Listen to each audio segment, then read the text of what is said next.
moving on, question number 3 comes in from Laura here. Hi there, Laura. Thank you for your question here. Here we are. We are a couple of weeks from exchanging contracts when the seller suddenly pulled out. We have been going through this since the beginning of June. The solicitors acting on both sides were very slow and communication was dreadful. I think if they had been more proactive, we'd have exchanged a month or so ago and wouldn't be in this mess. The seller has put the house back on the market at a higher price. They basically said if we agree to that price, they will proceed with the sale. Otherwise, they will wait for another buyer. We can't meet their asking price as it's $15,000 more than we agreed.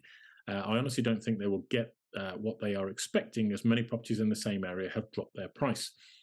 Can they do this to us after spending all this time and money getting to this stage? Okay there, Laura, thank you for the question. Sorry that you're in that position, and it kind of follows on from the previous question that we were just dealing with there for Beth, that you're kind of caught in this piggy in the middle scenario between two sets of solicitors who, for whatever reason, are not communicating. And I really don't want this webinar to come across as, silos bashing solicitors. That isn't the point here, but it is highlighting to any conveyancers that are watching this that these are the kind of problems that clients are facing in the marketplace. And it is really frustrating when they're the ones stuck in the middle and all they're trying to do is get their hands on their keys to their new home so they can move in as quickly as possible. And what it sounds like we've got here, Laura, without knowing all the facets of the situation, is that we've got a knee-jerk reaction from a seller who's probably incurred a bunch of costs so far to, employ their solicitor and employ their agent to get the property sold. You've come along as the buyer, you've gone along for however many weeks, and then all of a sudden, the buyers incurred all of these costs and they're potentially facing now increased costs of moving because, the mortgage interest rates have gone up and all the rest of it. And as a consequence, they've thought the only way out of this, their knee-jerk reaction, is to jack the price up by 15 grand and then pass that cost on to you or anybody else who's there prepared to pay it as a buyer. I think it's a knee-jerk reaction. And I'm not... if I were in your shoes, Laura, what I'd be doing, I'd be sitting this one out. Quite frankly, well, there's two ways I'd play it.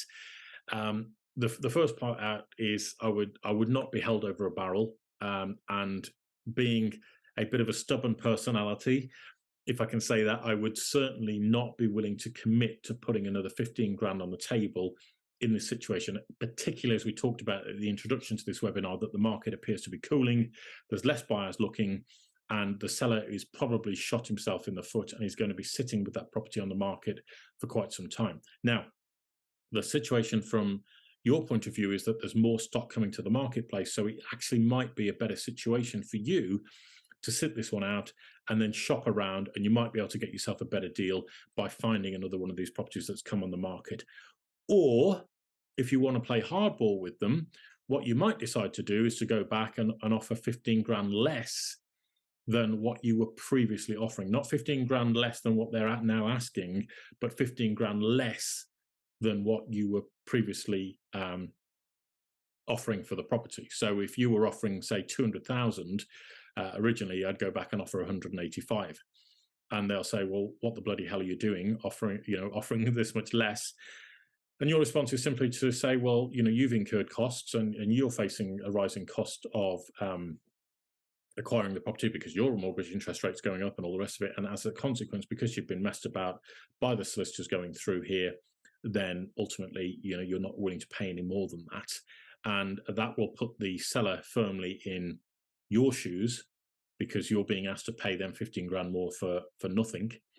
And as a consequence, the likelihood is you may well end up meeting in the middle. You might end up falling out completely. And this is the cataclysmic option, is that you drop your offer by 15 grand and they tell you where to go and you tell them where to go. And it's a cataclysmic explosion. You both fall out and nothing gets done. I quite enjoy that process, but that's just me.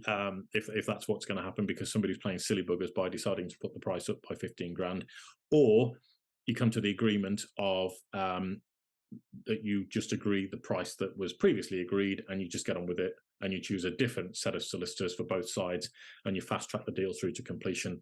And again, I'd be happy to help you with recommendations on that. Now, the reason you want to do this is because you want to do this through the estate agent, because this is the nuclear option. If you decide to go down with the route of a 15 grand lesser offer, the estate agent will help to deliver that in a more, shall we say, empathetic manner to the seller. And if I was the estate agent, I'd be going to the seller and saying, look, they're still interested in buying the property, but because of X, Y, and Z and this, that, and the other, they're actually offering them 15 grand less than what they'd agreed to previously. And the seller will say, oh, well, that's pointless. Why should we do this? Blah, blah, blah. And then being a good estate agent, what I would say is, well, there's a possibility that I might be able to get them to agree to paying the original price that we, that we'd agreed, but I could only do that with your say so that we could agree the deal at that price. What do you think? Take it or leave it.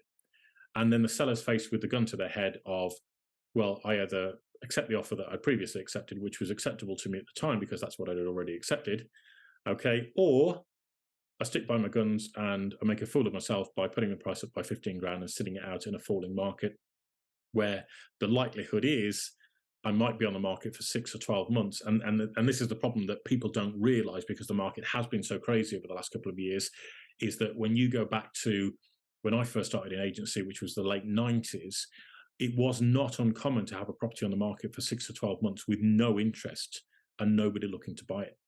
And we could return back to that situation. And this is, incomprehensible for a lot of people right now.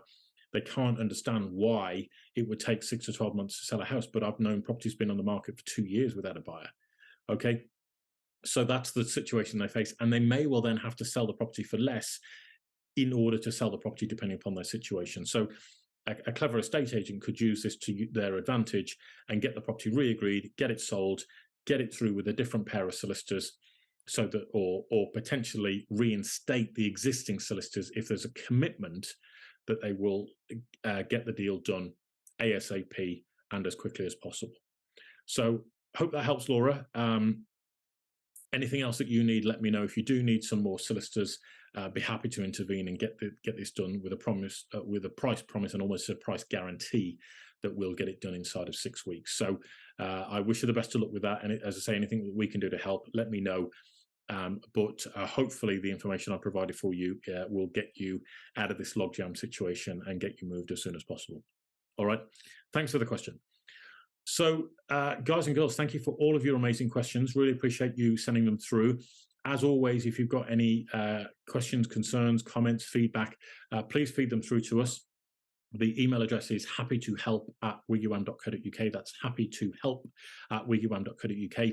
You can also view past webinars and individual questions from past webinars on our website. If you go to wiggywam.co.uk, that's wiggywam.co.uk, and click on the broadcasts section at the top of the menu bar there, you'll get access to all of the previous editions of these webinars that we've done if you're finding them useful and helpful, or if you've got any feedback at all. You can feed that back through us through the website, and you can also, there's options for, depending upon who you are, whether you're an estate agent, conveyancer, removals company, surveyor, any of those people, you can have options to join WiggyWam and join the WiggyWam community and deliver your excellent services to our user database there as well. You can also get in contact with us through Twitter. Our Twitter handle is at WiggyWam_UK. That's at WiggyWam_UK.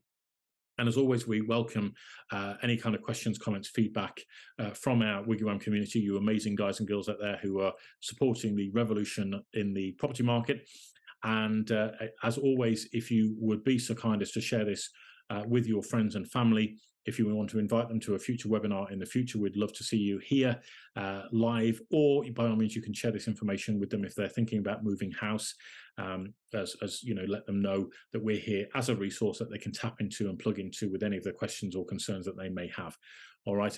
And don't forget, with Christmas just around the corner, get yourself a copy of Home Buyer's Secrets, or pass this on to anybody who you know is looking to move home over the course of the next 12 to 18 months. It's an invaluable resource. Even if I do say so myself, I put my heart and soul into this book. And I firmly believe it's there as a guide to really help and support anybody who's looking to move, to help you negotiate a great deal on your next home, to help protect your interests in terms of things going wrong. And they always do when it comes to buying or selling property. Your entire journey is mapped out within this book, and it's really going to help you. So, as I say, homebuyerssecrets.co.uk is the website where you can grab a copy of that book, also get access to the online training course as a point of value for getting that book as well. So thanks ever so much indeed for joining us here, guys. I look forward to seeing you on a future webinar very, very soon indeed. And I'm going to say good night and God bless you all, and look forward to seeing you again soon. All right, you take care. Bye-bye.